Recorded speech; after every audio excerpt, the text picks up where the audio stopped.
Bismillahirrahmanirrahim. Assalamualaikum warahmatullahi wabarakatuh.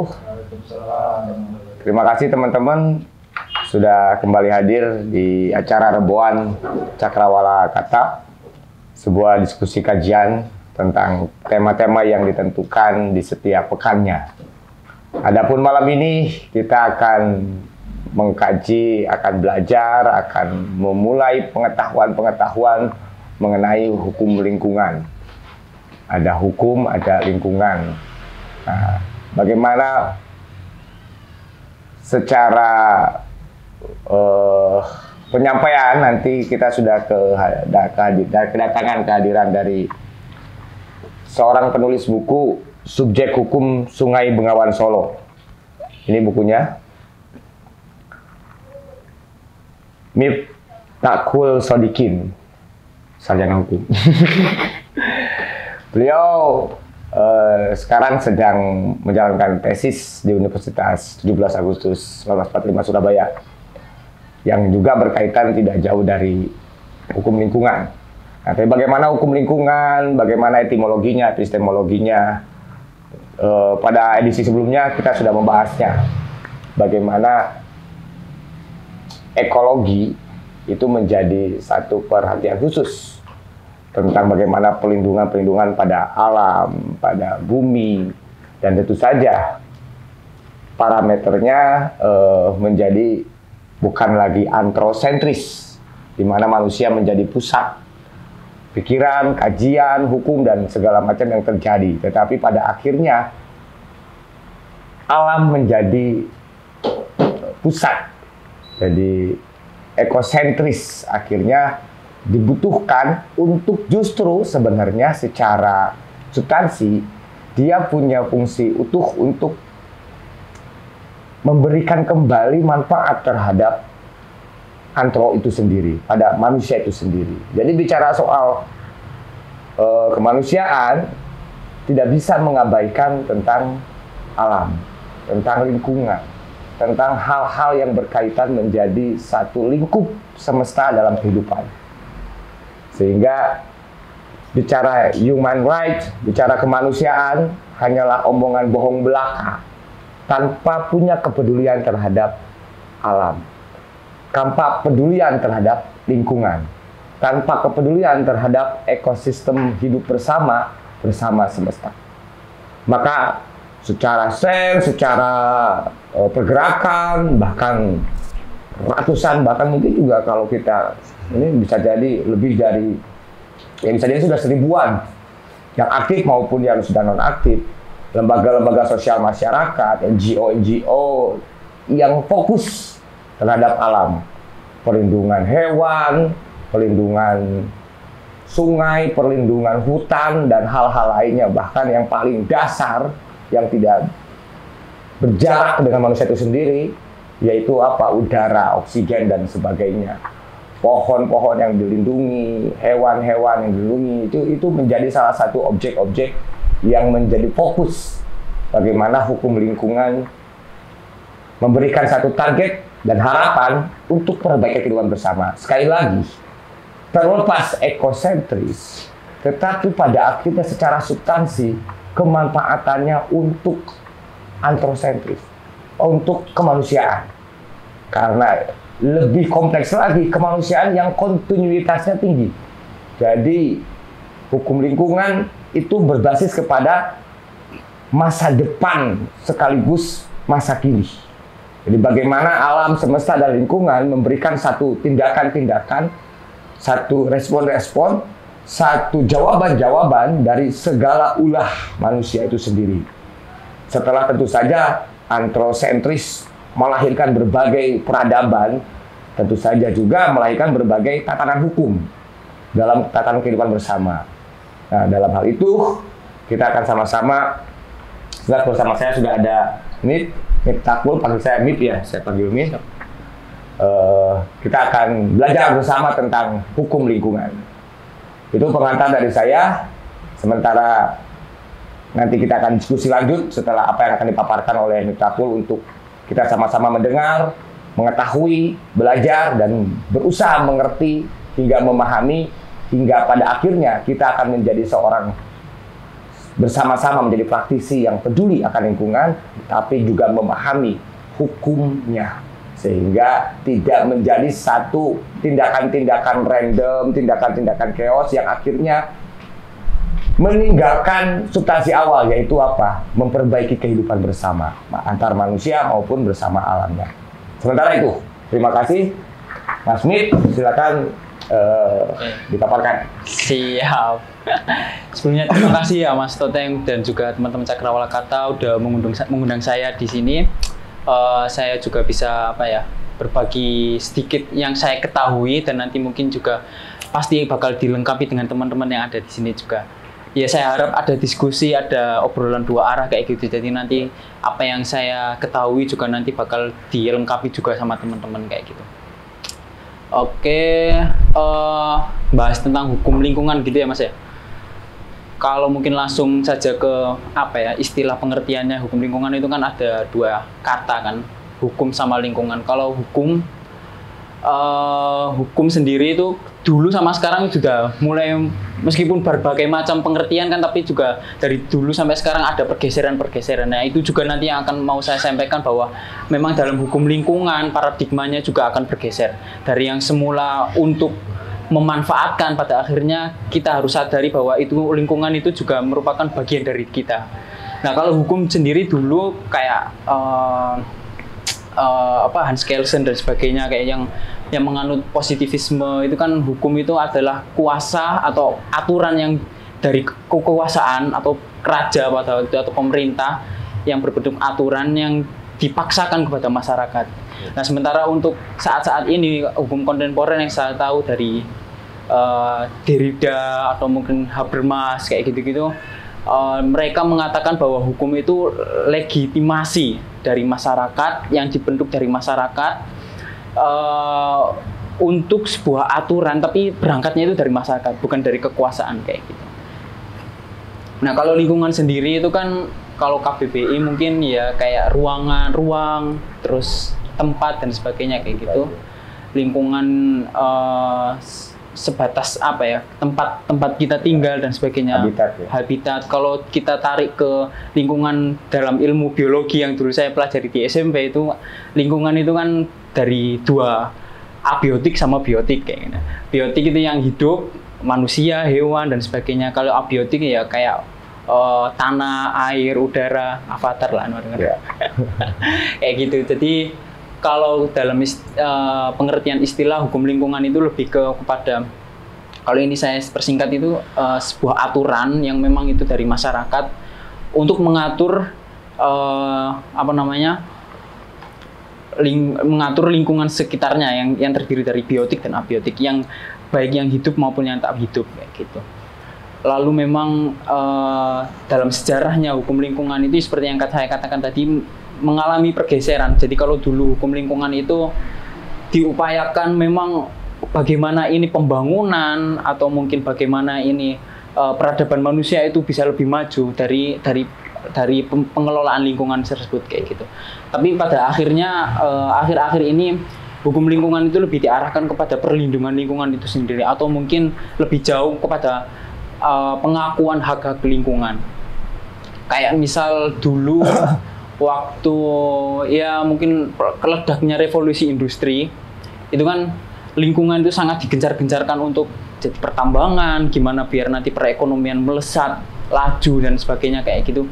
Tapi pada akhirnya ada yang namanya pas tahun 1972 konvensi Stockholm itu menjadi salah satu tonggak awal bagi lingkungan di seluruh dunia, bahwa memang kita membutuhkan pembatasan untuk agar biar yang namanya pembangunan, yang namanya ekonomi, industri ekonomi biar nggak ugal-ugalan, biar nggak ugal-ugalan. Akhirnya dibentuk pas waktu itu konferensi pas tahun 1972 itu di Stockholm, yang menegaskan bahwa memang kita harus membatasi pembangunan. 1972 harus membatasi pembangunan dan sebagainya seperti itu. Nah itu menjadi tonggak awal, sehingga kalau kata Prof. Jimli Asidiki, mantan ketua MK itu mengatakan itu menjadi tonggak awal dan menjadi gelombang pertama adanya gerakan hukum lingkungan di seluruh dunia. Jadi pas gelombang pertama kata Prof. Jimli itu beberapa negara itu menjadi tren untuk membuat suatu regulasi undang-undang yang mengatur tentang pengelolaan lingkungan, belum perlindungan, tapi masih istilahnya itu pengelolaan. Jadi gimana pengelolaan lingkungan ini kita kelola agar tidak ugal-ugalan, istilahnya kayak gitu. Jadi ada gelombang seluruh negara-negara di dunia itu untuk membuat regulasi-regulasi. Salah satunya itu di Indonesia waktu tahun 1982 atau 80-an.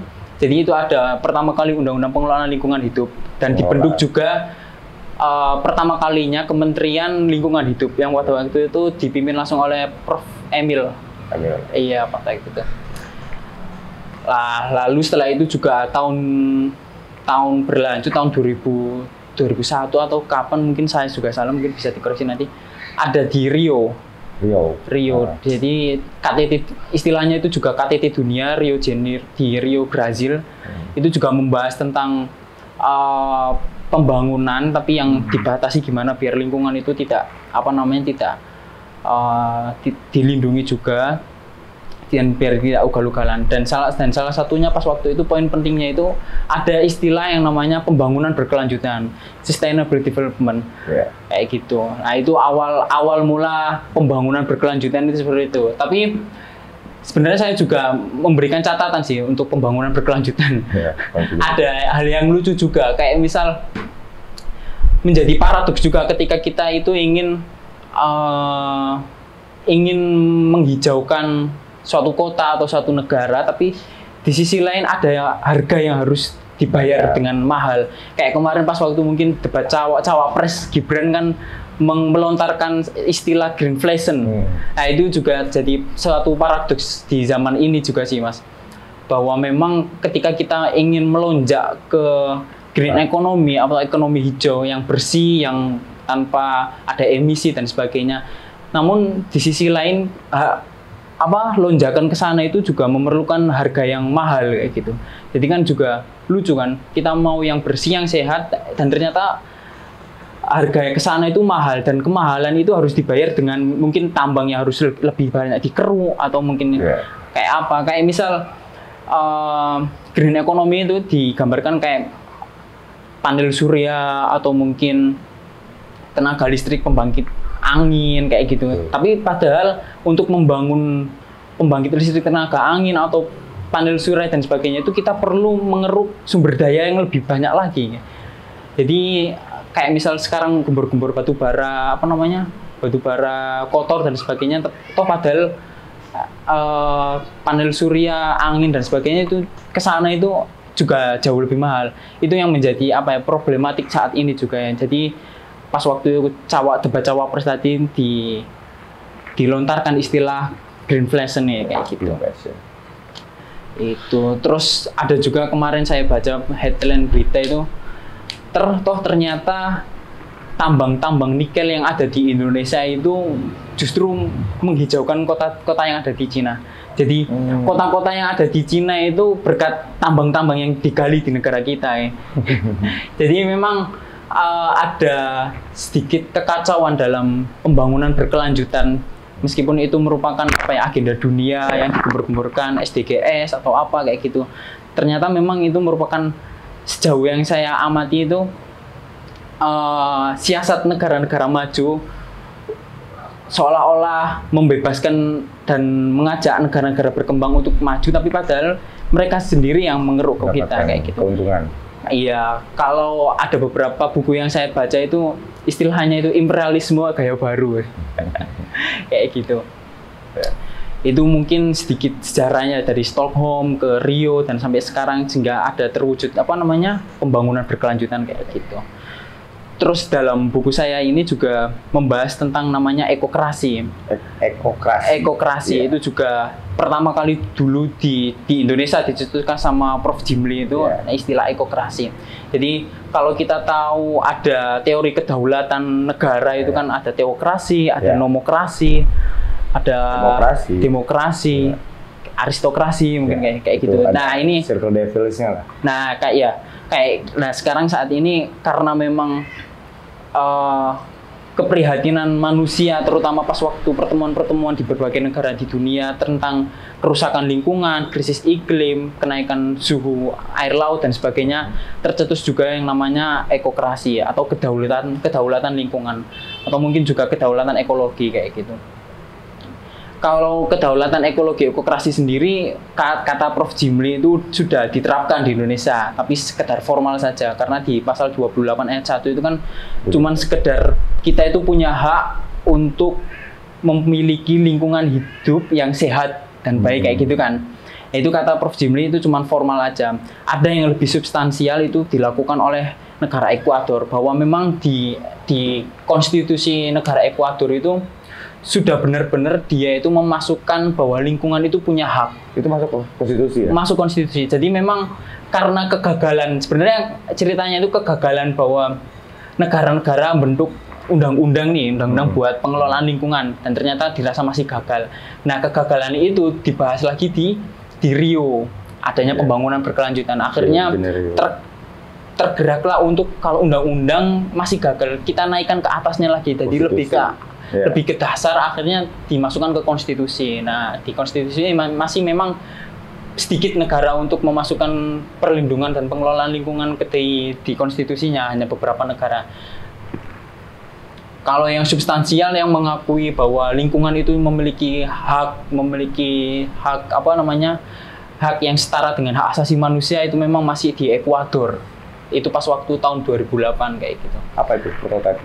Jadi dia itu menyatakan bahwa lingkungan termasuk hutan Ekuador dan alam itu memiliki hak setara dengan manusia kayak gitu. Kalau yang terjadi di Perancis itu hampir sama kayak Ekuador, tapi dia nggak memasukkan pasal yang eksplisit lah itu istilahnya, Mas. Jadi ada pasal khusus gitu. Kalau di Perancis belum ada, tapi memang dia di Perancis juga implementasi malah sudah melakukan itu juga. Dan di pembukaan undang-undangnya, di preambulnya kan di konstitusi Perancis itu yang mengawali dulu kan ada hak asasi manusia kan dulu kan di Perancis. Nah, itu masuk di preambul undang-undangnya. Dan pada waktu 2004 Perancis itu sudah memasukkan istilahnya itu chapter on environmental. Jadi kayak setara dengan hak asasi manusia gitu, Mas. Ya. Gitu. Lalu itu masuk ke preambul ya? Preambul, masuk di preambul di mentalnya. Iya, di konstitusi Prancis kayak gitu. Terus jadi sebenarnya kayak gini sih, Mas. Hukum lingkungan itu untuk saat ini, untuk perubahannya saat ini memang karena namanya hukum itu kan selalu berkembang dan sebagainya, selalu mengikuti dan selalu terlambat. Tapi itu positivisme kalau selalu terlambat. Apa ya istilahnya, jadi selalu berkembang dan sebagainya kayak gitu. Dan saat ini memang kegentingan yang kita rasakan di masyarakat dunia, terutama terkait dengan krisis iklim, terkait dengan perusakan hutan. Bahkan di Indonesia ada hutan yang dijadikan sebagai paru-paru dunia pun saat ini menjadi ibu kota negara kayak gitu kan. Dijadikan pembangunan dan sebagainya, dijadikan kota metropolitan kayak gitu. Ya pada akhirnya memang ada urgensi yang begitu berat yang mungkin belum tentu semua manusia yang ada di bumi merasakan, tapi perlahan kita itu sudah menuju ke sana kayak gitu. Jadi sehingga perlunya kesadaran untuk bahwa tidak hanya manusia yang memiliki hak, tidak hanya manusia yang memiliki kekuasaan atas bumi ini, ternyata memang kita berkehidupan dan berdampingan dengan makhluk-makhluk yang lain atau mungkin entitas yang lain. Jadi yang ingin saya sampaikan mungkin dalam hukum lingkungan, pembaruan hukum lingkungan itu tidak hanya manusia yang memiliki hak, tapi juga entitas yang lain di luar manusia juga memiliki hak yang setara dan sama kayak gitu. Khususnya abiotik tadi itu ya. Iya, biotik dan abiotik itu juga yang tadi udah disampaikan Mas Toteng tadi tentang antroposentrisme dan ekosentrisme, itu juga hukum lingkungan klasik itu menyatakan bahwa memang lingkungan itu dibuat untuk manusia, sehingga kita Tapi boleh sebagai objek. Iya, dan sebagai objek, dan boleh memang kita itu untuk mengeksploitasi, boleh kita untuk mengambil sumber dayanya semaksimal mungkin kayak gitu. Tapi sementara dengan substansi garis bawahnya itu demi kemanfaatan dan pertumbuhan ekonomi. Nah, di hukum lingkungan yang saat ini yang saya kampanyekan istilahnya kayak gitu, kita gak hanya perlu untuk membatasi, tapi juga kita harus menyadari dan menghormati hak-hak lingkungan itu sendiri kayak gitu. Ya mungkin itu dulu sih Mas. Biar nanti enak diskusi. Ya, menarik yang disampaikan Miftahul. Yang jelas ini ada banyak hal yang saya khususnya mendapatkan keberuntungan malam ini. Tentu saja tentang bagaimana peta reference ya dari negara-negara lain, terutama tadi Ekuador, Prancis. Jika Ekuador kesadarannya sampai memasukkan ke dalam konstitusi itu undang-undang dasar, jadi sumber strata tertinggi dari hukum negara itu konstitusi. Ia menjadi payung dari segala payung hukum. Bahkan dalam konsiderat itu di dalam satu dasar sebuah peraturan apapun, konsiderat itu pasti ada namanya yuridis, dasar yuridis. Dasar yuridis itu di konsiderat itu dasar yuridis, sosiologis, filosofis itu ada di dalam konsiderat. Jadi setiap aturan itu tidak serta-merta dibuat dalam rangka kepentingan, tapi dalam 3 hal tadi itu. Salah satu aspeknya itu adalah aspek yuridis. Nah, aspek yuridis itu adalah payungnya adalah konstitusi. Jadi tidak boleh segala bentuk aturan yang diciptakan, yang dibuat dalam rangka apapun tidak lepas dari konstitusi. Nah, untuk itu maka jika undang-undangnya tidak mampu menjadi langkah implementasi di lapangan, maka yang terjadi Ekuador memberikan terobosan baru menjadi prototipe baik bagi banyak negara dimasukkan ke negara. Karena undang-undang ternyata tidak cukup power untuk mengatur lapangan atau di bawahnya, sehingga hal-hal ini disadari oleh banyak negara, tetapi Ekuador yang telah tadi disampaikan sudah berhasil konstitusi. Adapun Prancis masuk ke preambul, tetapi tidak masuk konstitusi. Namun itu terjadi bukan karena apa? Karena memang di awal sudah terjadi. Kepedulian di Prancis terhadap lingkungan sudah muncul. Bahkan kalau bicara Prancis itu lebih banyak gesekannya bicara tentang antrosentrisnya. Jadi human rights di Prancis masih selalu seru, bahkan tentang hak beragama dan itu lebih ke manusia. Tapi kalau soal lingkungan, malah dia lebih duluan selesai. Kurang lebih seperti itu. Dan nanti mungkin MIP akan mengembangkannya, saya berharap bisa mengembangkan lagi tentang bagaimana yang dia sedang kerjakan, Bengawan Solo tadi itu yang diupayakan dia memiliki hak hukum dengan menjadikannya subjek hukum. Karena memang sudah ada juga prototipe di luar, ya di India, Selandia Baru, dan bahkan kalau hutan-hutan selain sungai itu sudah duluan. Nah, tapi yang menarik bagaimana penyampaian tadi tentang kesadaran lingkungan, kesadaran tentang bagaimana kita punya kemungkinan di dalam memperbaiki hidup bersama. Tetapi itu tidak akan menjadi satu tindakan yang berdampak jika itu hanya disadari segelintir orang. 0, sekian persen mungkin kita bicara tentang bangsa ini, negara ini. Berapa persen sih yang mempeduli dan minimal menyadari akan ekosentrisme. Nah, dalam hal ini saya mau ambil dulu dari teologinya ya. Seluruh kitab suci menyampaikan bahwa ujung dari kehidupan itu telosnya adalah kiamat. Dari Muslim, dari manapun, bahwa yaitu kehancurannya semesta. Jadi ujungnya itu. Maka proses hidup itu adalah menuju kehancuran semesta. Pertanyaannya, kesadaran itu punya diketahui, dimengerti, dan bahkan diyakini oleh seluruh umat yang beragama. Jadi pada dasarnya, semua manusia itu sadar bahwa alam ini menuju kehancuran. Pertanyaan keduanya adalah, kehancuran itu disegerakan oleh manusia atau sebaik-baiknya dijaga, ditunda untuk menjaga ekosistem keberlangsungan hidup mereka. Itu secara teologi. Jadi alam sendiri punya energi untuk menghancurkan dirinya.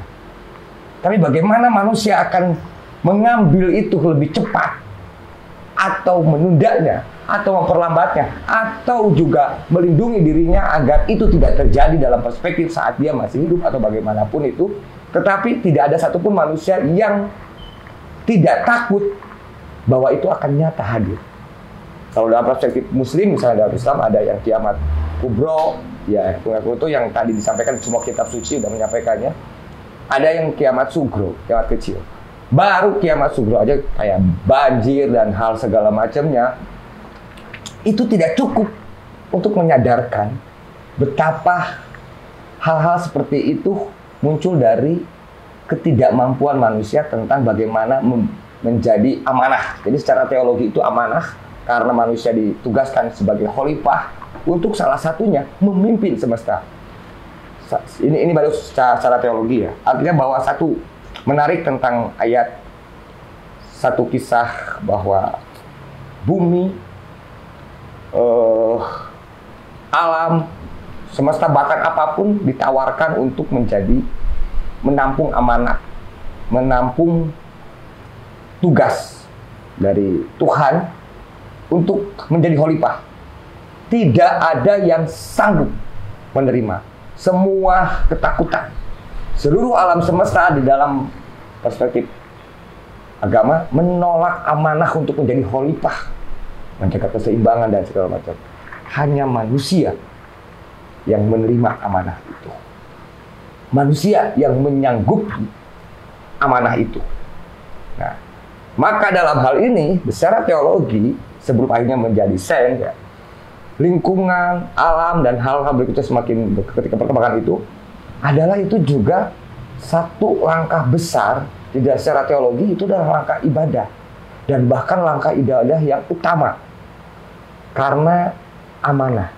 Tidak ada yang lebih besar daripada satu kewajiban selain menjalankan amanah. Message, tugas, dan itu dari jauh sebelum memasuki abad Masehi dan bahkan jauh sebelum keberadaan kitab suci, ayat-ayat Tuhan yang diberikan sebagai pedoman untuk kehidupan manusia yang bersifat dogma dan tentu saja tatanan hukum, bahwa manusia memiliki tugas salah satunya yang paling utama adalah menjalankan amanah untuk memimpin seluruh semesta. Dan dalam pemimpinan semesta itu, maka dia juga menciptakan satu perbaikan di dalam perlindungan alam. Itu secara teologi ya. Secara etimologi tadi sudah disampaikan oleh Nip tentang bagaimana proses-proses bahwa hukum dimulai, memang hukum pada awalnya segala aturan yang dipaksakan. Karena dalam peraturan itu, hukum itu bicara seluruh warga atau seluruh entitas, bahkan dianggap menyerahkan hidupnya, sebagian hidupnya kepada pengatur. Dalam situ entah itu negara atau mungkin di bahasa Athena polis, masih polis. Jadi menyerahkan kepada polis untuk diatur. Nah, termasuk keseimbangan di dalam perlindungan terhadap alam atau manusia dengan alamnya. Jadi kita memang menyerahkan kepada negara. Maka siapa yang bertanggung jawab terhadap perlindungan, otomatis pemilik kewenangan yang menciptakan hukum itu sendiri. Secara general, seluruh manusia adalah khalifahnya.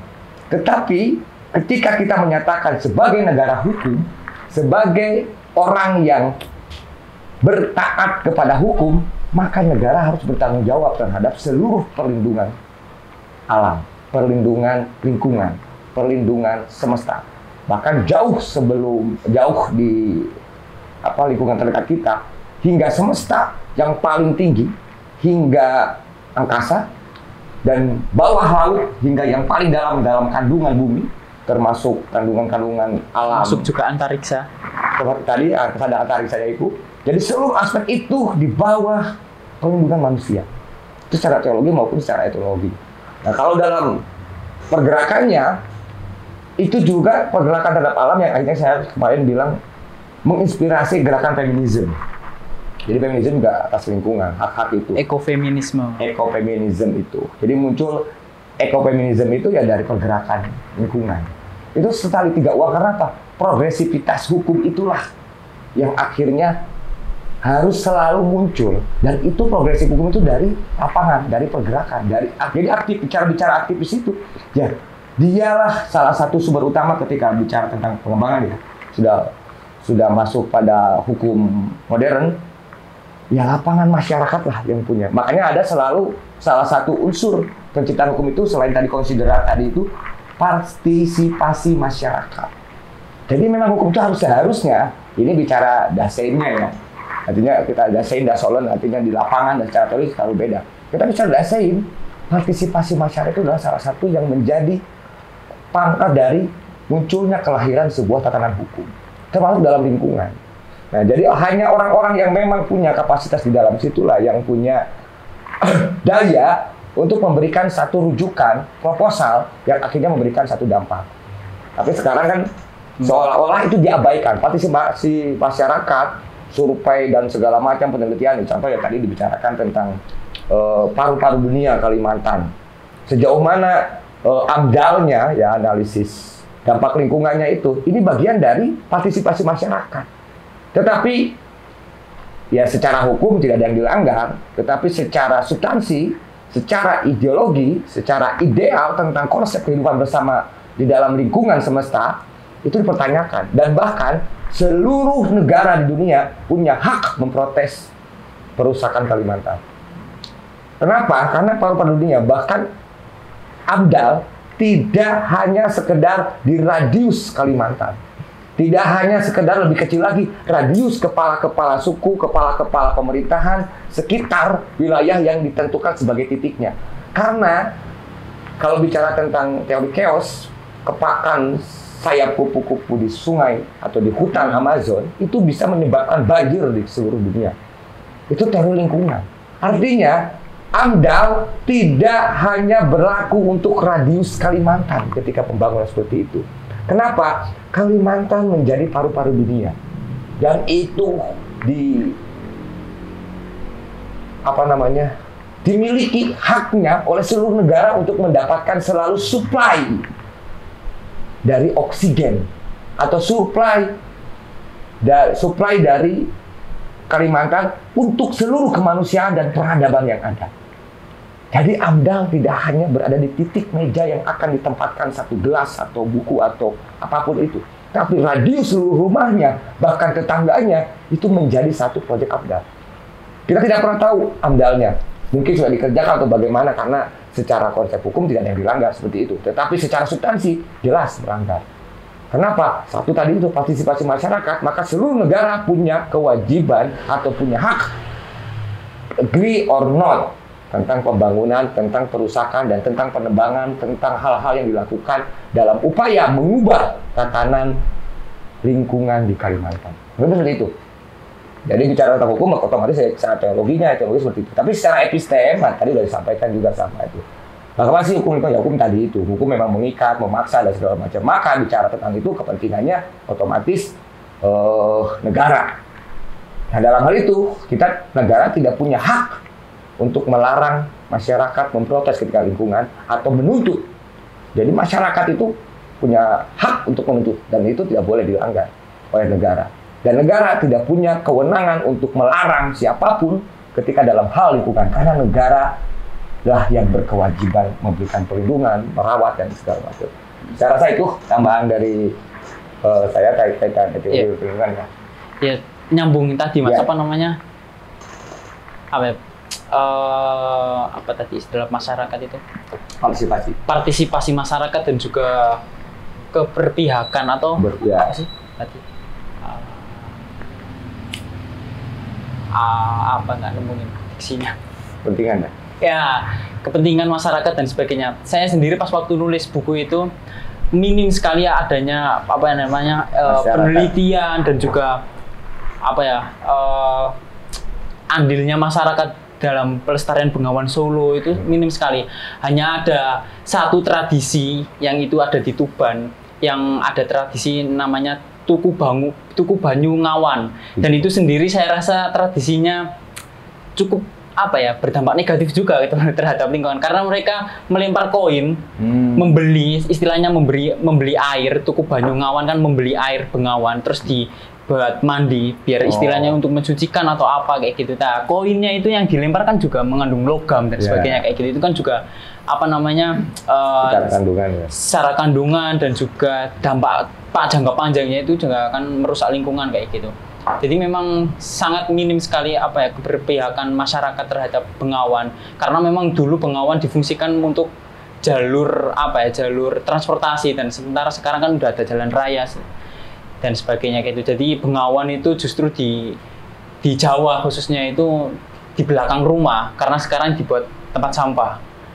Kalau dulu di depan rumah karena memang dibuat jalur transportasi gitu.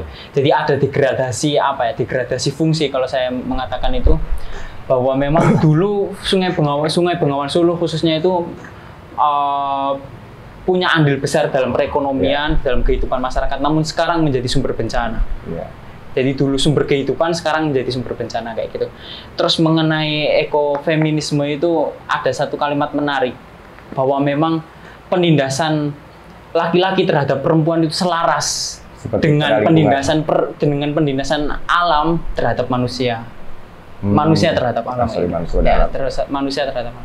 Jadi apa yang dirasakan perempuan yang ditindas oleh laki-laki dianalogikan itu suara alam yang juga sama ditindas oleh manusia kayak gitu. Dengan tindas perempuan itu menurutku sangat menyentuh ya. Jadi nggak salah juga kalau misal suara alam itu juga suara perempuan, atau kita analogikan bumi itu sebagai ibu bumi, karena memang mereka disandra dan sebagainya kayak gitu. Itu sih mungkin tambahannya. Ya, saya rasa sampaikan ke teman-teman untuk penambahkan, untuk mempertajam tentang hukum lingkungan, atau bisa jadi mempertanyakan apa yang mungkin sudah disampaikan kami. Silakan teman-teman. Mas Indra. Boleh. Jadi aku mau tanyakan soal ini sih, soal subjek hukum Sungai Bengawan Solo, ya kan? Sungai Bengawan Solo ini mungkin ada kan mencoba untuk memperjuangkan ke apa Mas ya? Ke hak kelestarian dari Bengawan Solo. Tapi lah sama ini subjeknya saya ganti sebagai alam ini kan lebih general, tapi aku sebutkan lagi itu soal ganja dan tembakau. Jadi soal alam yang dicap sebagai kriminal, tembakau dicap kriminal dicap kriminal oleh farmasi, dan ganja farmasi negara dan para kaum kapital. Nah, ya apa soal alam yang dicap sebagai kriminal? Apakah kita mempunyai hak untuk membela? Karena secara kajian sains fungsi-fungsinya itu ya banyak. Soal ganja sudah di tanaman sing pengganti karton, ya bisa menjadi pengganti kertas lah. Ngomong-ngomong soal kertas, para pencipta buku itu orang yang harus bertanggung jawab atas penebangan pohon. Nah itu kritikku ya lah, para pecinta buku lah kan nggak iso nggak buku pendemen naik buku supaya dari kopos. Soalnya buku yang kita beli itu berawal dari pohon, atau pecinta isu lah ya. Berapa banyak itu hutan sehingga akhirnya diganti hutan produksi terus diganti eukaliptus. Jadi lah kritikku dari dulu ada waktu di Kupu Tarung masuk cetak, makanya kenapa Kupu Tarung harus membuat kompos, karena itu tanggung jawab kayak bentuk kita memakai kertas sebegitu banyak, dan kita harus menciptakan kompos untuk memelihara lingkungan. Mungkin kritikku itu soal para penikmat buku. Tapi balik mana soal ganja, ya apa itu? Satu alam, satu bentuk produk alam terus dicap sebagai kriminal. Apakah kita iso bela itu? Oke, makasih Mas Indra. Kita berawal dari perlindungan sungai. Jadi perlindungan ganja. Enggak lah. Aku enggak termasuk LGN, aku enggak terlibat LGN. Poin substansi yang dibahaskan Mas Indra adalah Mas Mit dalam hal ini berupaya menciptakan satu perlindungan terhadap kelestarian keberadaan sungai. Tetapi kelestarian itu juga yang paling penting adalah substansinya dari kemanfaatan itu. Karena kan tadi sudah disampaikan, dulu Sungai Bengawan Solo adalah sumber kehidupan, kini dia menjadi sumber kematian. Dalam berbagai aspek, dia membunuh banyak hal, yaitu membunuh penciuman yang wangi di rumah sehingga lebih baik dibelakangi karena baunya, membunuh aroma misalnya, hal seperti itu. Nah, dari sumber kehidupan jadi sumber kematian. Nah, Mas Indra menspesifikkan ke dalam tanaman, bahkan langsung bicara tentang pohon, perlindungan pohon, hutan, lebih spesifik lagi kepada tanaman-tanaman yang tadi dia ciptakan tentang perubahan menjadi hukum kriminal, yaitu ganja maupun tembakau yang sedang marak dari 2 dekade terakhir ya, di 20 tahun terakhir itu ada upaya-upaya tertentu untuk mengkriminalisasi tembakau. Dan itu bahkan sudah masuk MK. Salah satunya WS Renta pernah menjadi saksi ahli untuk bagaimana teman-teman petani tembakau di MK untuk menguji itu. Karena tadi itu Mas Indra dianggap, saya tidak menyebut merek ya, ada perusahaan-perusahaan obat yang menganggap itu mengganggu kesehatan dan segala macam, dan sehingga bisa menyebabkan kematian, sehingga itu berdampak buruk. Tentunya sama dengan tentang pidana pembunuhan pada akhirnya kesalahan itu. Itu dari Mas Indra, monggo nih Iya. di respon. Dari perlindungan sungai menuju perlindungan ganja.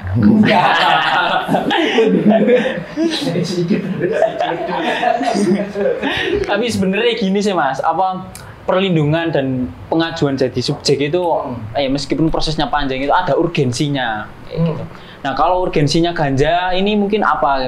Hanya karena ada perang dagang atau perang apa dengan medis atau apa kayak gitu. Karena memang di Sumatera sendiri itu ada perlindungan gajah, bukan ganja. Kayak gajah itu dilindungi karena memang urgensinya menjadi hewan yang limit ya, dan punah kayak gitu. Jadi sangat perlu untuk dilindungi dan perlu untuk apa ya namanya, ekstra untuk bahkan di badak Afrika itu kan dijaga, satu badak dijaga 2 tentara kayak gitu.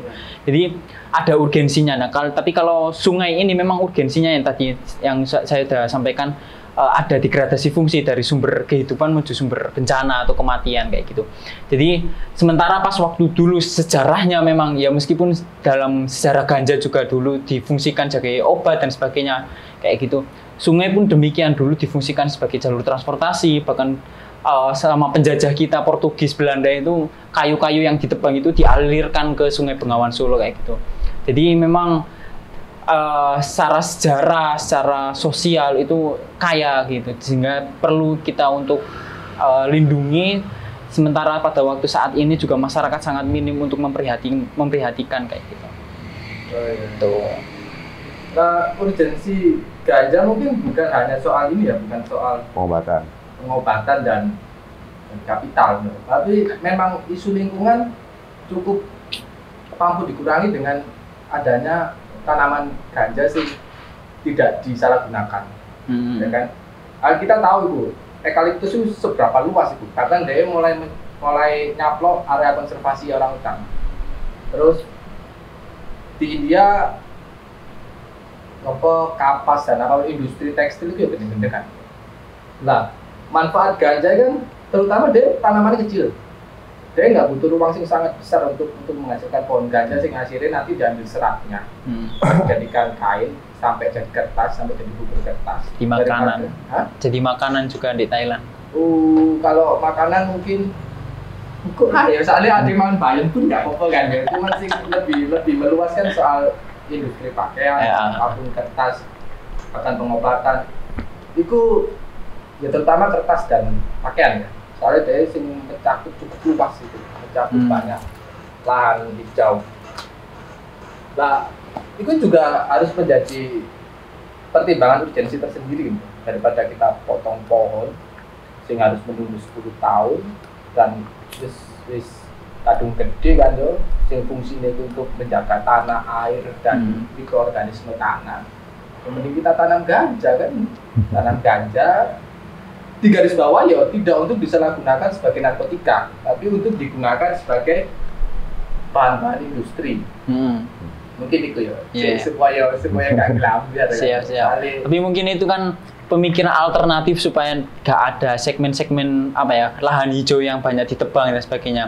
Kan salah satu alternatif. Kemarin juga saya itu sempat ngikutin ada yang kritik tisu itu, ada satu tanaman yang daunnya itu sangat halus, jadi bisa buat alternatif tisu kayak gitu. Apa? Keraton lah foto aja itu tadi. Ada saya lupa istilah namanya, tapi tanamannya itu nggak berbatang kayak gitu, jadi ya 11-12 ganja lah.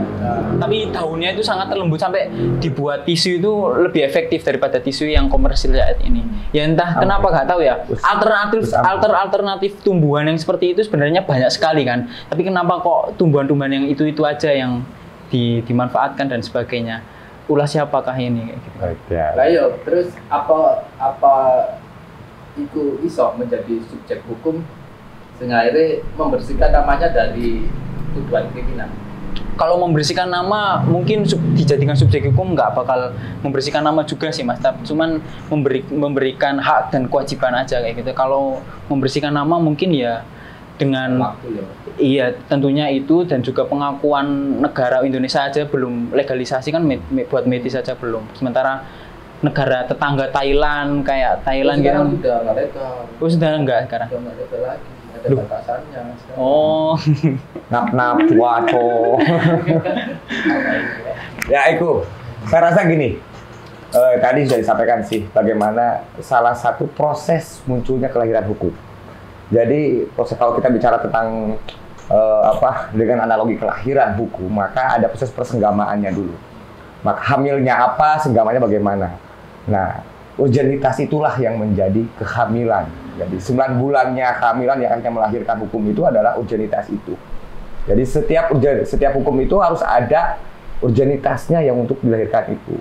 Nah, ganja dalam hal ini ada satu, ini saya ngambil dulu sisi kanan dulu misalnya.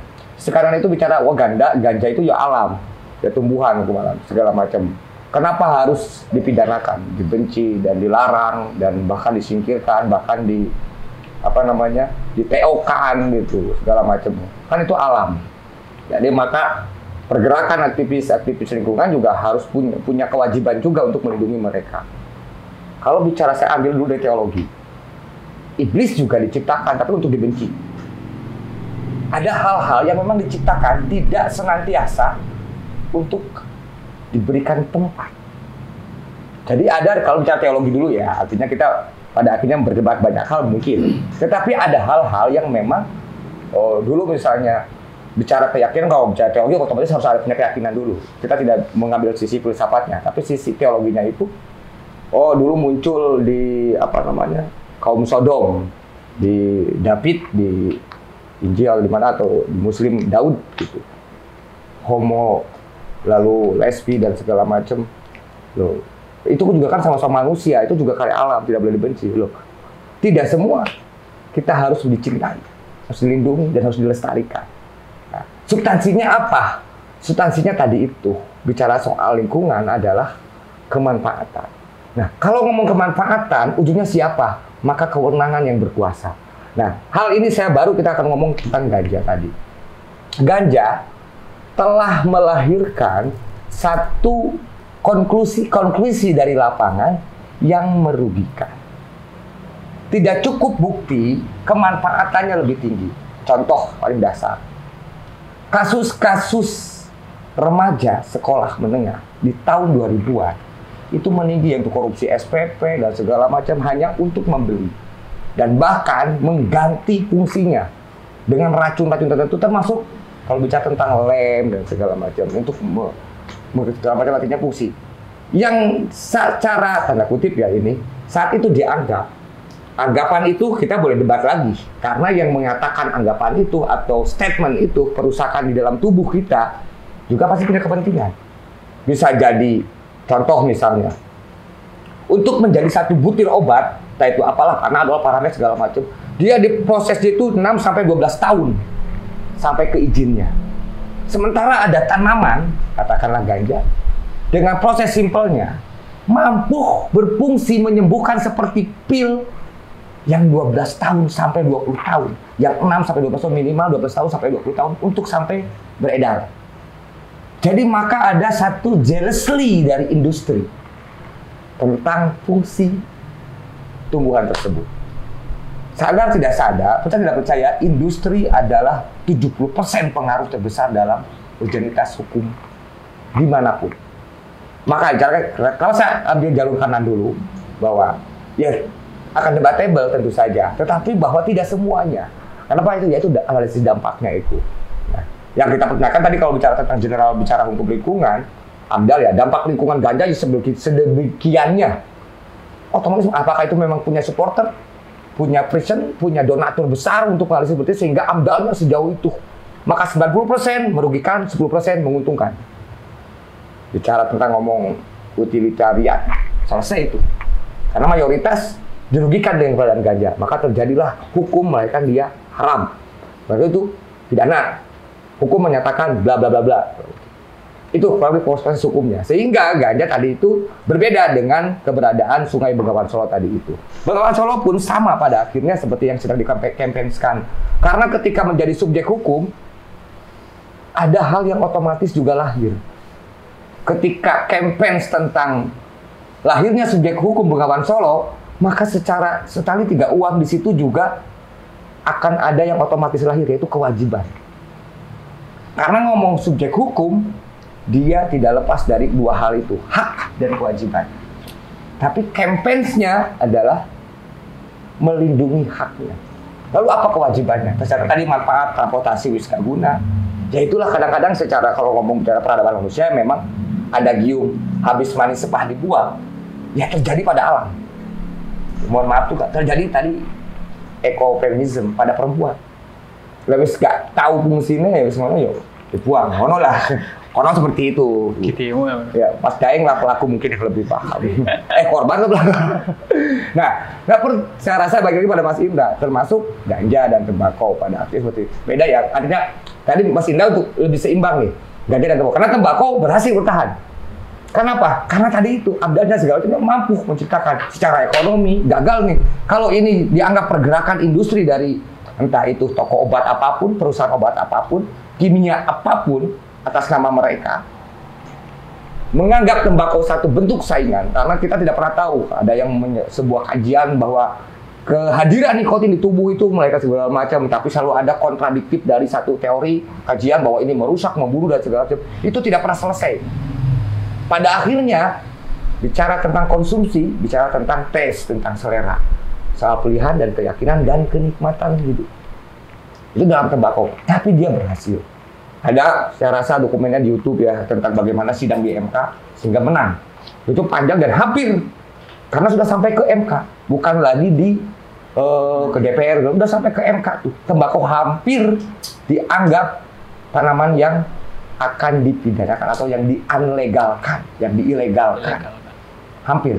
Tetapi dengan sejarah dan segala itu, etimologi dan seluruhan, akhirnya tembakau sekarang masih bisa beda. Dan saya sedang menikmati salah satu produk dari kreativitas dan inovasi orang tentang tembakau. Nah, apakah ganja mau menjadi tembakau, melahirkan inovasi, melahirkan kreasi? Karena kalau dari pernyataannya saksi ahli di situ, yang mahal dari rokok adalah inovasi dan kreativitas orang Indonesia terhadap memperlakukan tembakau. Jadi bukan tembakaunya, tapi kreasi dan inovasinya. Sehingga mampu bersaing secara industrial di dunia. Itu saya rasa itu. Jadi apakah ganja secara misalnya ada apa?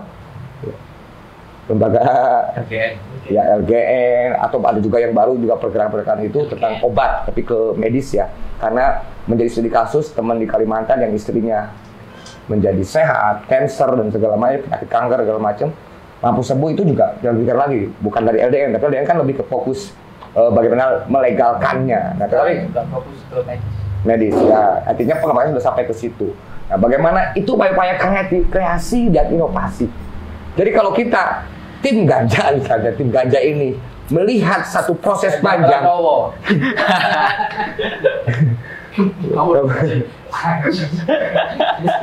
Prawowo. Bagaimana proses tembakau untuk sampai ke titik ini juga proses panjang. Ya, masalahnya ganja prosesnya adalah dari tadi itu analisis dampaknya terhadap generasi muda itu dia anggap tanda kutip merusak. Jadi itunya lebih dominan segala macam. Akhirnya itu terlepas keberhasilan apakah kimia, farma segala macam itu bukan saya rasa. Tapi harus ada fair untuk sampai hukum. Jadi baik lagi kepada proses hukum. Hukum itu juga jangan lupa selalu diciptakan oleh manusia, hukum negara itu. Dan jangan lupa bahwa manusia selalu punya arogansi ketika berada di atas. Arogansi apa? Arogansi kepentingan. Kalau bahasa lainnya itu ya kolusi. Kalau dulu kakaknya yang bergabung tuh kolusi, nepotisme. Nah, dalam kolusi itulah selalu kepentingan dia yang nomor satu. Nah, kepentingan apa ya? Otomatis siapa yang bisa menyuplai kepentingan lebih besar selain gajah-gajah industri. Nah itu sehingga tadi Kraton ya. Kraton sekarang lagi ramai lagi karena mempunyai efek seperti itu. Tetapi jangan lupa juga kita juga membunuh ekonomi tuh, bahwa ada ternyata di Kalimantan, Sulawesi yang sudah menanam di sekian hektar ya enggak. Jadi sudah menanam Kraton memang difungsikan kelapa, tetapi dengan keberadaan isu ini, bukan isu sekarang sudah menjadi proses menjadi udah gak bolehin ya?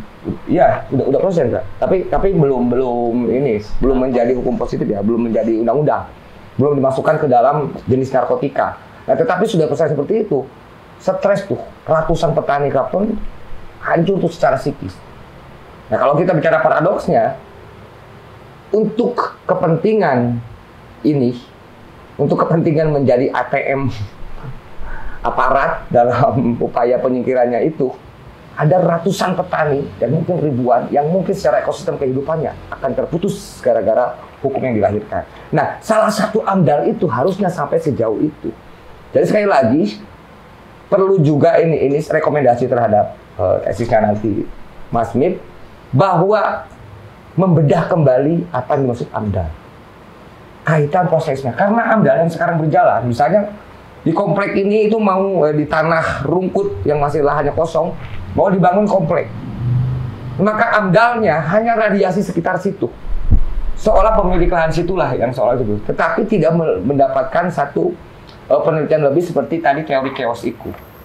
Bahwa memang kepak sayap di sini menghasilkan badai. Pembangunan seperti itu paling tidak dengan analogi tadi saya itu, ketika membangun satu kompleks perumahan pemukiman di satu tatanan, kadang sekarang perubahan fungsi, dan itu padahal tidak boleh karena untuk persawahan dijadikan pemukiman, tetapi diciptakan dulu fungsinya menjadi pemukiman dulu, dirubah dulu menjadi tanah pemukiman segala macam. Nah, yang paling berdampak apa? Contoh banjir. Apakah ketika dibangun tembok-tembok di satu entitas wilayah atau tertentu itu punya dampak sebegitu luas, sangat luas, yaitu paling tidak sederhananya banjir. Area yang secara dari atas ke bawah itu hulu ke hilir. Ya, artinya bahwa hukum kodrati. Ya, artinya bahwa bagaimana konstruksinya dan sebagainya itu tidak dipertimbangkan. Bahwa secara empirik Mas Indra pernah menduduki satu, dulu dia pernah di warung Mbah Cokro, kenapa air masuk ke situ, karena ada bangunan ada di situ, ketika proses menjadi satu pertengkaran. Nah, itu juga tidak ada izin, main izin aja. Bahkan pemerintahan kota, nggak usah ngomong dengan, bahkan pemerintah kota pun tidak pernah memikirkan lebih tentang dampak sebuah tembok-tembok berdiri. Nah, sehingga ketika tembok-tembok berdiri, air tersumbat, tidak bisa masuk ke wilayahnya, maka air dia berontak mencari tempat-tempat dan mungkin dendam kalau bicara tadi itu kepada satu lintasan yang biasa dia lewati, tapi dibuntukan, maka dia punya hak untuk membunuh lahan-lahan lain dan akhirnya terjadi banjir dan segala macam. Jadi itu efeknya sedemikian rupa, efeknya seluas itu. Maka AMDAL ini saya berharap bisa menjadi satu masukan terhadap Mas Mip. AMDAL ini juga penting memasukkan unsur teori chaos tadi itu, tentang bagaimana tidak senantiasa diradiasi yang sedang dikerjakan. Kalau seperti itu, tadi itu cara paru-paru dunianya Kalimantan, itu sedunia itu oksigen yang akan berkurang, surplai. Mungkin seperti itu. Dan Mas Indra tadi ganja di toko saya udah itu ya. Tadi nambahin sedikit mungkin Mas. Memang benar kata Mas Toteng tadi, kayak proses lah. Mungkin dulu ganja sama tembakau sama-sama ditentang dan sebagainya. Ternyata prosesnya memang yang diterima masih tembakau. Di subjek hukum itu juga sama. Zaman dulu itu kan kita masih mengenal subjek hukum itu hanya laki-laki. Laki-laki hanya boleh bicara di pengadilan dan sebagainya. Bahkan ada yang istilah unus testis, nulus testis, bahwa dari penis biji hanya ada saksi kalau ada saksi jika ada dua laki-laki. Nah, itu kan berangkat dari testis laki-laki. Laki-laki kan punya dua testis. Kata testis itu diambil dari biji kemaluan laki-laki. Testis. Kontol lah istilahnya. Enggak, peler. Itu peler itu juga unus testis. Itu menjadi asas hukum. Unus testis, nulus testis. Jadi hanya ada saksi jika ada dua saksi. Jadi satu saksi bukanlah saksi. Ya, kenapa? Karena memang perempuan tidak boleh untuk berbicara di pengadilan, dilarang berbicara di pengadilan, dan hanya yang bisa berbicara di pengadilan ya hanya laki-laki yang punya testis lengkap. Karena dulu laki-laki yang dikebiri itu adalah budak, dan laki-laki yang itu tidak punya hak juga. Karena yang sudah dikebiri, dia tidak punya hak menjadi saksi atau bicara di pengadilan. Iya, jadi yang punya hak ya laki-laki plus merdeka plus punya testis. Kayak gitu, jadi dulu kayak gitu. Namun ya pergerakan feminisme atau apa dan sebagainya kayak gitu berhasil untuk mendobrak hak kesetaraan terhadap manusia, hak asasi manusia, sehingga laki-laki dan perempuan, bahkan anak-anak ataupun yang disabilitas yang dulu mungkin juga tidak dianggap sebagai subjek hukum karena memang kecacatannya atau apa, sekarang memiliki kesetaraan yang sama kayak gitu. Lalu juga bergulir ketika revolusi industri, adanya badan hukum pertama kali, bahwa entitas di luar manusia itu juga memiliki hak dan kewajiban sehingga juga bisa berbicara di depan pengadilan. Dengan status mengembalikan pada sejarah perempuan dan anak tadi itu, di mana di bawah pengampuan. Artinya dia punya hukum tetapi ada pengampu, yaitu badan hukumnya. Misalnya pohon di depan saya, di rumah saya ada pohon, terus pohon itu boleh menjadikan hak hukum, di mana pengampunya, hak asuhnya ada di pemilik pohon. Seperti itu. Kayak gitu. Dan logika yang sama juga diterapkan saat ini ketika sungai dijadikan subjek hukum.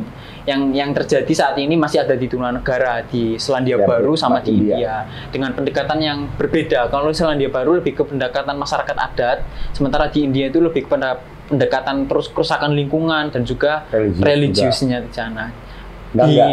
Iya, Sungai Gangga dan Sungai Yamuna. Bahkan memang di India itu dewa itu boleh memiliki properti dengan pengampunya tentu saja kayak gitu. Jadi boleh punya rumah, boleh punya tempat ibadah dan sebagainya. Yang memiliki siapa? Dewa. Tapi untuk kalau ada perusakan atau dan sebagainya kayak gitu, pengampunya itu yang mewakili dia berbicara di pengadilan. Analogikan kan kita ya masjid juga sama. Analoginya ya rumah Allah, Tuhan gitu. Tetapi kan ada DKM, Dewan DKM itu? Ya, artinya memang sama lah kalau itu. Artinya itu sudah berjalan juga tentang kalau bicara tentang kalau di sana analisnya dewa ya karena itu. Musola, rumah Allah, jadi tapi sekarang udah banyak yang dikunci karena yang hilang speakernya gitu. Kalau amal. Zaman-zaman anak jalanan kalau susah tidur nggak punya tempat tidur ya ke musola, begitu itu selalu ada rumah Tuhan yang itu sama aja. Itu rumah Tuhan dalam gereja, masjid. Sekarang pelindungannya juga tidak menjadi rumah Tuhan. Iya, jadi memang proses Mas, proses. Jadi dulu mungkin kesetaraan hak berbicara di pengadilan itu hanya laki-laki, setelah itu ada perempuan, setelah itu juga setelah revolusi industri ada badan hukum, ada korporasi yang bisa berbicara, dan sementara saat ini udah dua negara yang mengusulkan bahwa sungai atau alam sendiri bisa berbicara di pengadilan kayak gitu. Dengan badan dengan hak lindung itu ya. Hak lindungnya dan juga ada perwakilannya.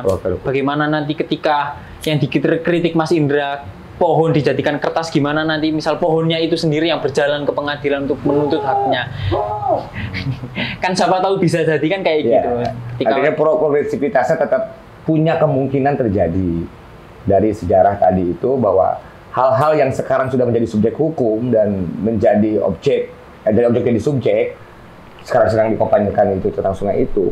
Sejarahnya juga banyak yang tadinya bukan subjek, tapi sekarang sudah menjadi subjek hukum dan punya kesetaraan, artinya punya equality lah, equality dan egaliter di depan hukum. Persamaan di depan hukum, adagium yang ya kita juga debatable memahami equality before law ya misalnya. Iya benar ya. Equality before law tentang persamaan di depan hukum. Nah, tapi nyatanya juga nggak sama juga. Tapi poinnya itu dalam posisi yang sama secara haknya, bukan kewajibannya. Karena pada akhirnya kalau ngomong kewajiban ya repot. Apa benda yang tadi itu abiotik itu bisa bagaimana cara dia bicara dan segala macamnya. Nah, hukum progresif harus punya kemampuan dari progresif otomatis sampai kepada kemungkinan tadi itu. Tapi tidak berkemungkinan pada akhirnya mungkin ganja juga akan berhasil. Sebagaimana tembakau sekarang menjadi punya fungsi selama memang bisa dibuktikan urgenitasnya tentang fungsi dan kemanfaatannya lebih mayor ketimbang minor gitu. Karena kalau itu juga posisi tersebut dianggap satu kesulitan, maka bisa dibalik juga. Kimia, kalau tadi Indra bicara tentang buku, wajib memiliki CSR ya, corporate responsibility-nya, pertanggungjawabannya ya. Jadi perusahaan apapun, percetakan buku segala macam, apa nih pertanggungjawabannya, responsibility-nya bagaimana. Nah, jangan lupa bahwa musuhnya tembakau atau bahkan tadi ganja bicara tentang medis itu, ya perusahaan-perusahaan obat yang mendunia, apapun itu namanya, dia sejauh mana responsibility-nya. Nah, kenapa nggak dibalik? Kita menganalisis dampak mereka. Banyak orang yang, ya mohon maaf, ganja dilarang misalnya, para orang-orang yang menginginkan, yang tadinya menikmati penyalahgunaan ganja, juga berpindah kepada mereka. Ya. Jadi ada obat-obat misalnya, jangan di kampung-kampung, bahkan komik, mohon maaf, obat batuk, sirup, disatukan dengan apa itu sumbernya dari mereka. Jadi itu juga kenapa nggak dibalik. Konsep berpikir, cara menyerang mereka terhadap development ganja, terhadap perkembangan ganja di dalam tatanan kehidupan, kenapa nggak dibalik? Bahwa kimia yang melahirkan itu banyak juga membunuh orang. Ketika mereka, mohon maaf, ini sudah waktu kita sudah maksimal di rumah sakit, obat sudah diberikan, jus sudah diberikan, tapi ternyata tidak ada perkembangan sehingga beliau meninggal. Seolah-olah hal yang wajar ketika menyampaikan kematian bagi pelaku kimia. Entah itu suntikan, entah itu sirup, entah itu pil, entah itu kapsul, apapun, dia seolah-olah terbebas dari kemungkinan terpidana. Padahal kalau kita bicara jumlah kematian dari hal-hal yang dilakukan oleh yang tadi Mas Ida bilang, entah itu tembakau, entah itu ganja, sampai sekarang belum ada pembuktian khusus bahwa ganja menyebabkan dia langsung satu mati, atau tembakau gara-gara dia merokok terus mati, kecuali ya saat merokok di jalan ketabrak, itu lain soal itu. Tetapi kimia sudah mal praktek. Salah satu contoh bahwa kimia membunuh, atau kasus terbesar dalam satu dekade terakhir yaitu sianida, itu membunuh. Pupuk kimia membunuh tanah dan pertumbuhan hidup mereka. Bahkan hak cacing untuk menjadi hama, hak-hak lainnya, hak ular untuk mendapatkan makanan, itu juga dibunuh. Kita harus fair. Apakah siapa yang berani itu? Karena tidak punya power. Seolah-olah dia boleh wajar saat membunuh. Membunuh kehidupan bahkan. Alam, tumbuhan, daun, udara. Artinya polusi yang ditimbulkan oleh mereka jauh lebih membunuh ketimbang asap rokok atau asap ganja atau hal yang lain. Itu dari posisi kirinya ya Mas. Tadi saya bicara posisi kanan. Ini saya representatifkan posisi kiri. Why tidak melakukan counter attack? Bahwa kimia dengan segala bentuk hasilnya, apakah hanya karena sudah tersistem tercipta satu perguruan tingginya ada sekolah kimia, sama kayak tambang, ada juga sekolah tambangnya segala macam. Karena semua itu sudah tersistematis tercipta sebagai tatanan kehidupan bersama dengan segala fungsi aspek yang jadi undang-undang dan segala macam, dianggap boleh lalai dari dosa-dosa pembunuhan, boleh dilalai dari hukuman-hukuman pemidanaan, itu juga fair. Maka teman-teman mungkin ya itu aktivis yang LDN dan segala macam, saya rasa sudah saatnya tidak fokus kepada entitas ganjanya, tapi sudah sudah saatnya melakukan counter attack. Karena apa? Kalau bicara ngomong kedokteran dari dulu perkembangan, sekarang ribuan jutaan hingga jenis obat. Kalau dulu manusia justru usianya lebih panjang ketika belum muncul obat-obat kimia. All pengobatan medik, hampir medical, ya, all medical, itu dari alam itu sendiri. Dan tidak melalui proses pengawetan dan segala macamnya. Tapi jangan lupa, usia, perkembangan artinya usia secara statistik, 50-100 tahun yang lalu, sebelum pada akhirnya ada obat-obat kimia, usia manusia lebih tinggi, lebih panjang. Kita tidak bicara tentang transendentalnya, tentang teologinya, kita bicara tentang horizontalnya aja. Makanya itu. Nah, counter attack-nya bagaimana? Jelas secara analisis ya, si cyanida lah, apalah banyak lah. Dan sekarang karena saya baru pulang dari kampung saya, bahwa ada satu anak-anak remaja-remaja yang tumbang, mabok, komik, mohon maaf, obat batuk, sirup. Dengan sekian ditemukan sekian sunset, lebih dari 20 sunset di situ. Saya nggak tahu cara mengkonsumsinya, tetapi itu dijadikan alat untuk mentranskan dia atau mencapai satu efek mabuk seperti apa yang dia rasakan, entah untuk tidak mampuan beli minuman dan segala macam, atau juga sampai karena ganja takut dilarang. Sementara kalau komik ditangkap ya karena minum komik. Tapi komik bisa menyebabkan semabuk itu dan bisa menghilangkan nyawa orang.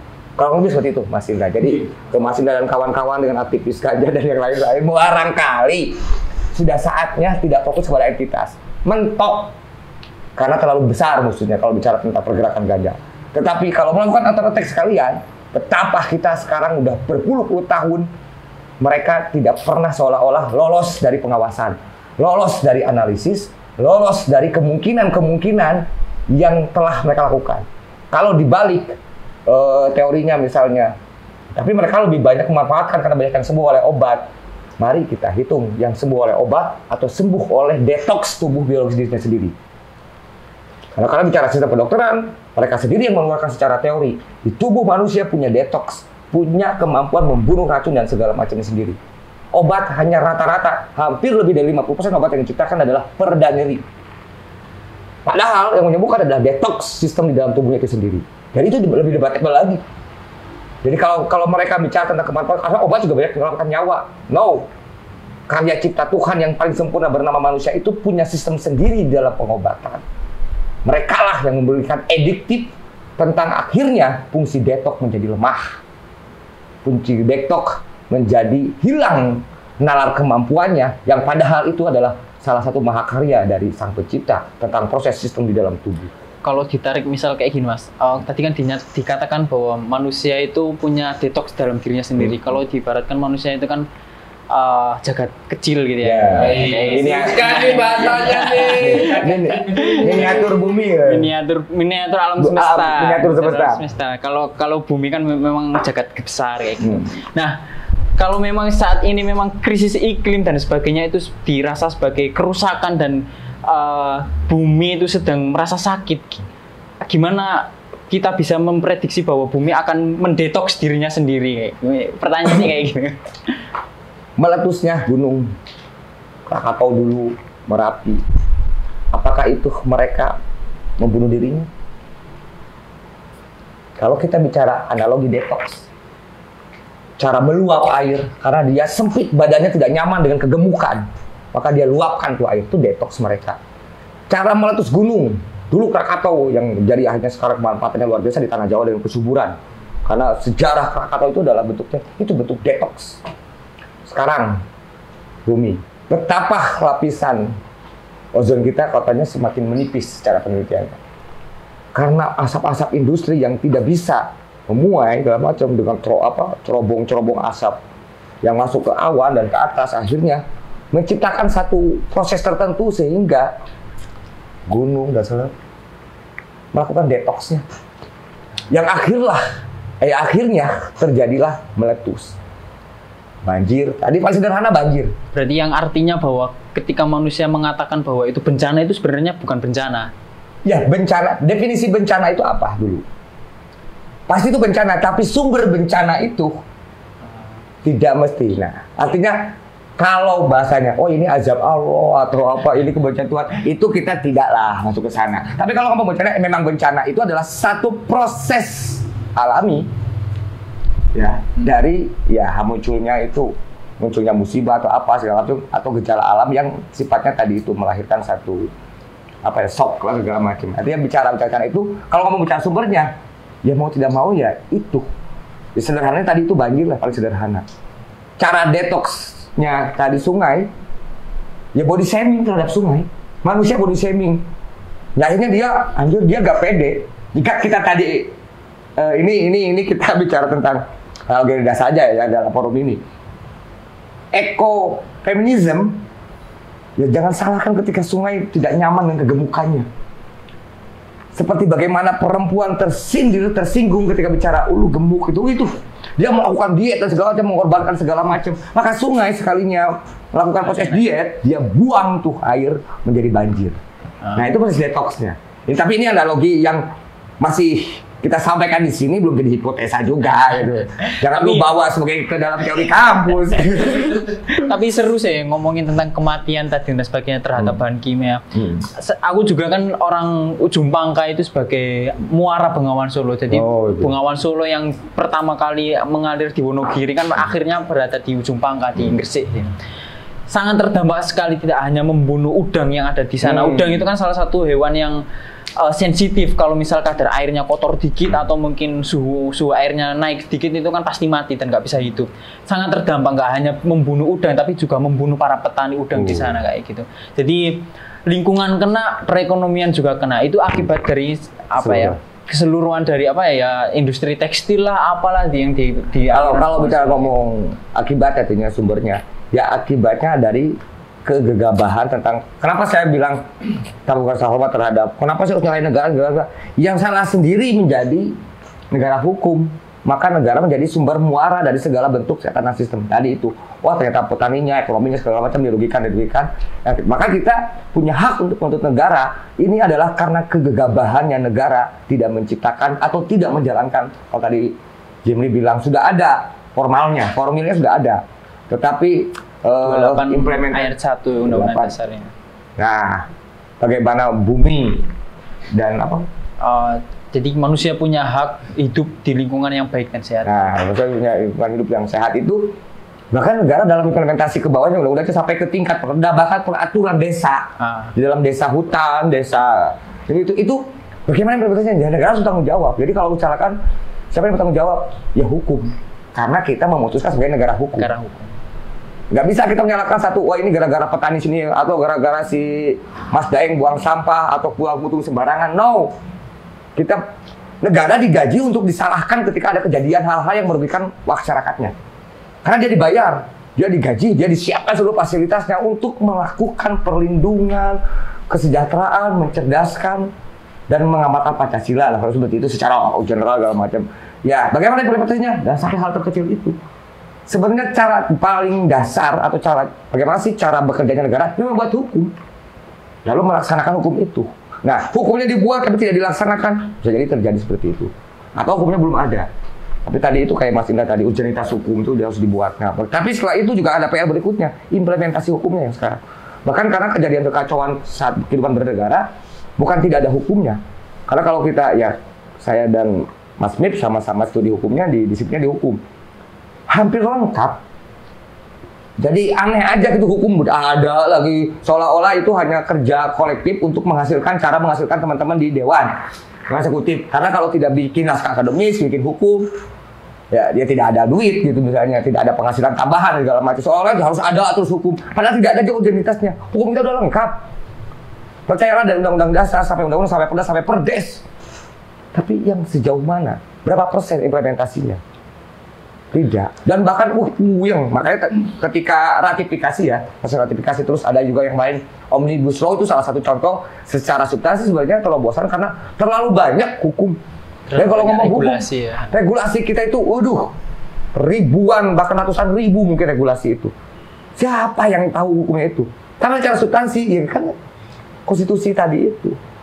Jadi bullshit aja karena apa di lapangannya? Cara beracaranya. Jadi ada formal sama acaranya kan, hukum acara. Jadi dia ada hukum pidana secara yang substansi, hukum formalnya sama hukum acara formal sama Hukum acara itu? Non litigasi namanya. Ya bukan. Ya, formal sama formil sama yang hukum acara. Kalau hukum acara kan, kalau hukum undang-undangnya formal. Terus artinya untuk pelaksananya ya hukum acara lah. Nah, untuk acaranya jangan kelakukan. Sekarang kita bisa tahu, oh ini misalnya Mas Daeng, Mas Indra, Mas Ud, si Arsa, sama. Oh ini hukumnya haram halal apa? Kena pidana, material. Nah, jadi ada material dan formilnya. Materialnya ada semua. Formilnya, pelaksanaannya kan gitu. Itu yang tidak laku. Siapa yang di sini misalnya yang kalau bukan studi hukum pasti tahu. Tapi hukum pidana ada juga hukum acara pidana. Hukum acara pidana itu adalah kitab pertama undang-undang yang diciptakan Indonesia. KUHP. Jadi KUHP, ada KUHP, orang-orang tahu KUHP. Kitab setiap mau perubahan di demo ya. Tapi kalau KUHP setiap perubahan mungkin nggak ada, kalian nggak tahu. Karena tidak ada yang tahu KUHP. Jadi cara baca, misalnya contoh, di dalam KUHP ada salah satu pasal ketika orang mau menyerang seorang itu harus satu, memastikan membawa surat penugasan penangkapan. Kedua, harus ada orang keluarga yang diberikan untuk tanda tangan pengambilan orang itu. Sekarang dan ada 45 persyaratan untuk penangkapan. Sekarang nangkap aja. Dan yang ditangkap, oh karena mukanya jelek misalnya, tangkap ya boleh aja tangkap polisi. Secara acara hukum acara itu melanggar. Melanggar siapa? Petugas. Makanya kita punya hak untuk balik tuh. Tapi kan tidak dipahami karena formilnya kita ini yang paling besar dilanggar. Kalau material, iya bagus semua. Kita udah lengkap sekali. Kalau seperti itu. Nah, balik lagi pada tentang hukum lingkungan. Tadi Jimmy sudah ngomong, sampai bahkan di dunia pun Ekuador dinaikin ke konstitusi. Karena ya memang ketika udah masuk ke ranah formil, materialnya itu jadi berubah. Karena apa? Diambil dari angle kepentingan siapa yang menjalankannya. Itu ya kalau misalnya tentang teori kemarin dari aktivisme ya Mas Indra, saya ingin sebelum ini untuk dengan kalimatnya Gandhi. Alam ini tidak akan habis untuk 7 generasi. Tapi alam ini tidak akan cukup untuk 7 orang yang serakah. Itu Mahatma Gandhi. Jadi 7 orang kalau punya keserakahan, kesewenang-wenangan yang lain disampaikan di dalam aktivisme, maka alam ini tidak akan pernah cukup. Tidak akan memuaskan 7 orang itu. Tapi secara substansi alam ini lebih dari cukup, bahkan hingga 7 generasi. Itu Gandhi. Nah, jadi intinya kenapa bicara ekosentris tidak akan lepas dari antrosentris. Masalahnya ekosentris tidak akan sampai kepada puncak ideal atau substansi selama antrosentrisnya sendiri belum berdamai dengan keantroan itu sendiri. Selama human right-nya sendiri masih berproses untuk menemukan jati dirinya sendiri. Dan human right, antrosentris, segala bentuk pelindungan terhadap manusia itu sendiri, selama itu masih membiarkan satu sama lain bicara kepentingan, bicara saling membunuh, maju dengan mendorong, naik dengan menginjak, ya, benar dengan menyalahkan, maka ekosentris akan menjadi PR panjang yang mungkin juga tidak akan tercapai karena poinnya ada di antrosentrisnya. Saya rasa itu. Asli, mungkin monggo. Yang lain ada tambahin? Asa? Ada tambahin? Atur? Oke, saya rasa Mas Mip kita udah hampir 2 jam. Gak kerasa. Tapi sebenarnya ada satu poin yang mau tak sampaikan sih Mas. Ya, ada adik tingkatku itu punya pemikiran yang cukup bagus juga tentang, karena ini memang kan lingkupnya hukum lingkungan kan. Ya. Hukum lingkungan itu gak hanya tanah, air, udara, tapi juga sampai ke antariksa, luar angkasa kayak gitu. Nah memang di Indonesia masih sangat minim terhadap kesadaran buat hukum antariksa. Padahal Indonesia itu ada di posisi yang strategis. Aku pengen ngobrol itu loh, cuman aku terlalu panjang dan lost of context. Tapi dalam hukum agraria kan memang kayak gitu. Tanah, udara, air, bahkan sampai luar angkasa kayak gitu. Tapi tadi harus dari agraria dulu ya akarnya. Lupa ya. Tapi dulu belum agraria sampai ke antariksa itu kan. Nah, makanya ada batasan dan segala macamnya dari sekian mil ke bawah ke gitu. Nah, tapi sekarang memang sangat minim sekali di Indonesia untuk memperhatikan hukum antariksa. Padahal itu juga terpaut sebagai hukum lingkungan. Dan sekarang sampah-sampah antariksa di Indonesia itu sangat banyak sekali dan berkeliaran. Ya ini penyampaian pesan aja sih Mas, buat aktivis-aktivis yang anti sampah atau mungkin apa, kalian berdemo-demo di depan pabrik yang menyebar sampah-sampah di tanah, di air dan sebagainya, limbah kayak gitu. Tapi toh ternyata di Indonesia, di antariksa, di angkasa itu juga berkeliaran sampah-sampah, bahkan sangat membahayakan nyawa masyarakat di Indonesia. Jadi sampahnya Satelit. Jadi dia itu bisa turun, bisa kalau misal hancur gitu kan bisa turun di Sampang itu ada. Jadi itu sebenarnya penelitian adik tingkatku dan itu juga menarik sekali kalau dibahas. Tapi cuman apa ya, poin-poin sedikit aja kayak gitu.